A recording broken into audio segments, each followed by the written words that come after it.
Good morning all. જય Shri Krishna. Last વિડીયોમાં આપણે જોયું હતું કે ટાઈપ્સ ઓફ ટેસ્ટિંગ, જેની અંદર 3 ટાઈપ્સ આપણે સિલેબસમાં છે.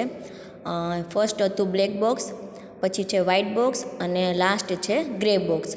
તો આજે આપણે જોશું વ્હાઇટ બોક્સ ટેસ્ટિંગ, બરાબર છે.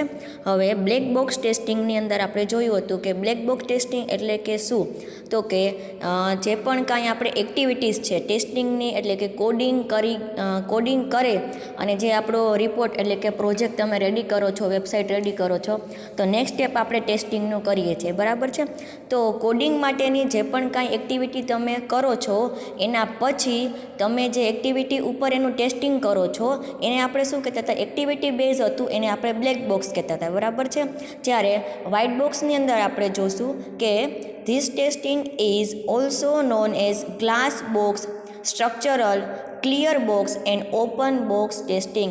હવે વ્હાઇટનો મતલબ એવો થાય કે એકદમ ક્લિયર, આપણે જેમ કે કહી શકીએ એમ કે આરપાર દેખાઈ શકે એવું, બરાબર છે, ટ્રાન્સપરન્ટ. તો એ ટેસ્ટિંગ એટલે કેવું, તો કે વ્હાઇટ બોક્સ ટેસ્ટિંગ, કે જેની અંદર ગ્લાસ જેને આપણે શું કહી શકીએ, તો કે ગ્લાસ કેવો હોય છે, તો કે જેની બંને સાઈડ તમે જોઈ શકો, આરપાર તમે, એટલે કે ટ્રાન્સપરન્ટ હોય એવું ટેસ્ટિંગ, બરાબર છે. ક્લિયર બોક્સ કહી શકાય, અથવા તો ઓપન બોક્સ, અથવા તો સ્ટ્રક્ચરલ, એટલે કે એના કોડિંગના સ્ટ્રક્ચર ઉપર ડિપેન્ડ કરતું ટેસ્ટિંગ એટલે કે વ્હાઇટ બોક્સ ટેસ્ટિંગ, બરાબર છે. In this technique explicit knowledge of internal workings. હવે વ્હાઇટ બોક્સ કયો, ગ્લાસ બોક્સ કયો, અથવા તો ક્લિયર બોક્સ કયો, તો બધાનો મિનિંગ એક એવો જ નીકળે છે કે બધાની ટ્રાન્સપરન્ટ એની એક્ટિવિટી છે આરપાર જોઈ શકાય, બરાબર છે.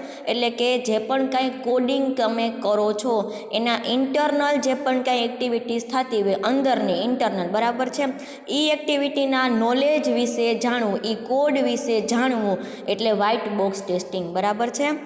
ઇન્ટરનલ વર્કિંગ એટલે કે અંદર તમે જે કોડિંગની અંદર જે પણ કાંઈ કામ કરો છો, of the item being tested are use to select the test data. Unlike black box testing, white box testing uses specific knowledge of programming code to examine output. તમારે જે ટાઈપનું આઉટપુટ જોઈએ છે કોઈ પણ વેબસાઇટની અંદર, કોઈ પણ પ્રોગ્રામની અંદર, ત્યારે તમે જે પ્રોગ્રામિંગ કોડ લખો છો એને ફૂલ્લી તમે શું કહેવાય કે ડિબગ કરો છો, કોડને રન કરાવો છો, એટલે કે એક્ઝિક્યુટ કરાવો છો. એની પહેલાં તમે જે પણ કાંઈ ટેસ્ટિંગ કરો છો, ડિબગ કરો છો, ને તમને જે પ્રોપર આઉટપુટ જોઈએ છે, એટલે કે તમે કોઈ પ્રોગ્રામ લખો છો અને એને આઉટપુટ લઈ માટેની તમે જે પણ કાંઈ સ્ટેપ કોડ લખો છો અને ધેન આફ્ટર તમે શું કરો છો, તો કે યસ આમાં કાંઈ ભૂલ છે કે નથી, બરાબર, પ્રોપર રન થાય એવું છે કે નથી, એ તમે ચેક કરશો. આ ચેક કરવું એટલે શું, તો કે વ્હાઇટ બોક્સ ટેસ્ટિંગ, બરાબર છે. એની ટોટલી એક્ટિવિટીઝને એની એક કોડનો લાઈન તમે ચેક કરતા જાવશો, બરાબર. The test is accurate only if the tester knows what the program is supposed to do. હવે ટેસ્ટરને ત્યારે ખબર હોવી જોઈએ ટેસ્ટિંગ કરતી વખતે કે કઈ એક્ટિવિટીને કયા પ્રોગ્રામ એને સપોર્ટ કરી શકે છે, બરાબર છે. એટલે કે માની લો કે તમે જાવાનો કોડ લખો છો, તો જાવાના કોડની અંદર એની ઇનબિલ્ટ કયા ફંક્શન યુઝ થાય છે, કયો ક્લાસ તમે લખો છો, ઉપર જે નેમ સ્પેસ એડ કરાવો છો, એ જાવાની અંદર કઈ એડ કરાવવી પડે છે, કઈ એક્ટિવિટીઝ, એના કયા ઓબ્જેક્ટ તમે પાસ કરાવો છો, એની અંદર કયા ફંક્શન આવી શકે છે, આ બધું કોડ એટલે કે જે ટેસ્ટર હોય છે એને એની જાણકારી હોવી જરૂરી છે, બરાબર છે, ટેસ્ટિંગ કરતી વખતે, બરાબર. એટલે કે તમે ત્યારે એરર ડિટેક્ટ કરો છો તો જ તમે એને એરર ડિટેક્ટ કરી શકશો. હવે પાછળના પેજ ઉપર જોઈએ કે વ્હાઇટ બોક્સ ટેસ્ટિંગનો એપ્રોચ આપેલો છે. કોઈ એક ટેસ્ટર છે શું કરે છે, ડેટાબેઝ ઉપર એને એક એક્ઝામ્પલ લીધું છે, જેમ હમણાં જાવાનું એક્ઝામ્પલ દીધું એમ અહીંયા ડેટાબેઝનું એક્ઝામ્પલ છે કે ટેસ્ટ ડેટાબેઝ. આપણે જેમ ઓરેકલનો ડેટાબેઝનું પ્રેક્ટિકલ કરેલું છે, તમને ખ્યાલ જ છે કે ડેટાબેઝ કેવી રીતના હોય છે, કે જે કેની ઉપર કામ કરે છે, તો કે ઓનલી ક્વેરી ઉપર, સ્ટ્રક્ચર ક્વેરી લેંગ્વેજ, બરાબર છે. તો તમે ટેસ્ટ ડેટાબેઝ, જ્યારે તમે ઓરેકલનો ડેટાબેઝ ડેટાબેઝ ઓપન કરો છો તો આપણી પાસે શું માગે છે, તો કે આઈડી અને પાસવર્ડ માગે છે. સ્કોટ અને ટાઈગર આપણે એન્ટર કરાવીએ તો જ તમે ડેટાબેઝમાં એન્ટર થવા દે. તો આ એક ટાઈપનું ટેસ્ટિંગ જ છે કે જે પણ કાંઈ ટેસ્ટર દ્વારા એક એવો કોડ નાખેલો છે કે કોઈ પણ યુઝર છે એને ઓપન કરે ત્યારે એના બે આઈડી અને એટલે કે યુઝર આઈડી અને પાસવર્ડ એન્ટર કરાવે તો જ થઈ શકશે. બરાબર, તો એક ટેસ્ટિંગનો જ એક ટાઈપ્સ થયો કહેવાય. બરાબર, તો ટેસ્ટ વાઇટ વેબ ફોર્મ અને ટેસ્ટ સોર્સ કોડ, અથવા તો તમે એને શું કરો છો, એનો સોર્સ કોડ છો એને તમે ટેસ્ટ કરી શકો છો. અને લાસ્ટમાં તમને શું મળે, તો કે રિઝલ્ટ મળે છે. તમે જ્યારે સ્કોટ અને ટાઈગર નાખો છો, એન્ટર કરાવો છો અને એન્ટર આપો એટલે શું ખુલે છે, તો કે ડેટાબેઝ ઓપન થયો, તમને રિઝલ્ટ મળ્યું. બરાબર, અથવા તો તમે કોઈ પણ ક્વેરી નાખતા હતા કે સિલેક્ટ સ્ટાર ફ્રોમ, પછી આપણે ટેબલનું નામ જે ઇનબિલ્ટ ટેબલ હતું, માની લો કે એમ્પ્લોય નામનું ટેબલ, તો તમને નીચેનું રિઝલ્ટ ડિસ્પ્લે થશે. બરાબર છે, એટલે કે આપણે અલગ અલગ ટેસ્ટિંગ દ્વારા, અલગ અલગ કોડિંગ દ્વારા ટેસ્ટ કરી શકીએ છીએ. બરાબર, white box testing is very different in nature from black box testing. White box છે એ ટોટલી બ્લેક બોક્સ કરતાં વિરુદ્ધ છે. બરાબર, ઓપોઝિટ સાઇડ કામ કરે છે.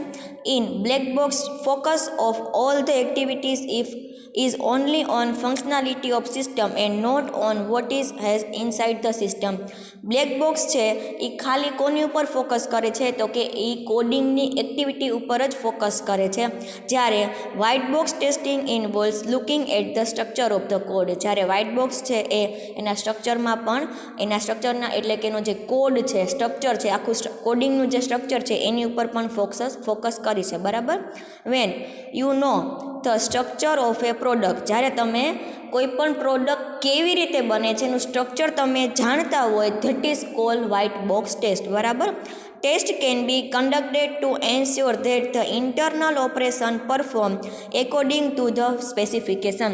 જ્યારે તમે કોઈ પ્રોડક્ટ બનાવો છો અથવા તો તમે કોઈ પણ પ્રોગ્રામ લખો છો ત્યારે તમને એની પહેલાં એનું સ્ટ્રક્ચર કેવું છે, એનું મોડેલ કેવું છે એ ખબર હોવી જોઈએ, તો જ તમે એને ફોલો કરી શકો છો. બરાબર, જેમ કે આપણે આવી ગયું હતું કે કોઈ પણ મોડેલ, તમે એક્ઝામ્પલ ઘણી વખત આપું છું કે તમારે કોઈ ઘર બનાવવું છે તો એ ઘર બનાવતી પહેલાં તમને એ ઘરનું મોડેલ ખબર હોવી જોઈએ કે આપણે ઉપર નીચે 2 માળનું મકાન બનાવવું છે તો કેવી રીતેનો પ્લાન છે ટૂંકમાં. બરાબર, તો એ પ્લાન મુજબ જ તમે એને ફોલો કરો છો. બરાબર, એવી જ રીતે કે તમે કોઈ પણ કોડ લખો છો, પ્રોગ્રામ લખો છો તો બિફોર કોડિંગ તમને એનું સ્ટ્રક્ચર ખબર હોવી જોઈએ. બરાબર, અને આ સ્ટ્રક્ચર એટલે વ્હાઇટ બોક્સ ટેસ્ટિંગ થશે.